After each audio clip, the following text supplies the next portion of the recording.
Hello everyone. So if you're applying for a job via email, number one, what you should do is read the vacancy, read the post very well so you can adhere to the instructions.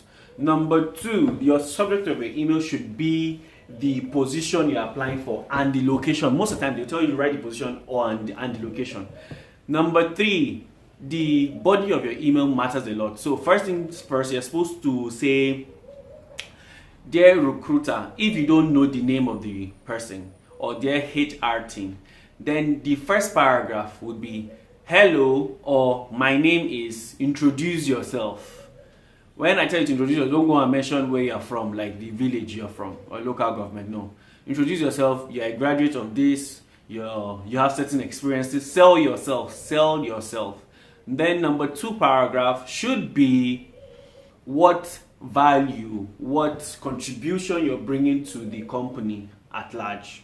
So that being said, then your conclusion should be very exciting. You should say, "Oh, thank you in advance for your kind consideration. I look forward to coming to the team." And then once you're done, you attach your resume and your cover letter. That's your CV and your cover letter. Then you write "best regard," then you send it, and that is all. That is basically all. So I'll be posting more videos just for us to understand. I'm not an expert. However, what I read in school allowed me to understand certain things. So thank you very much.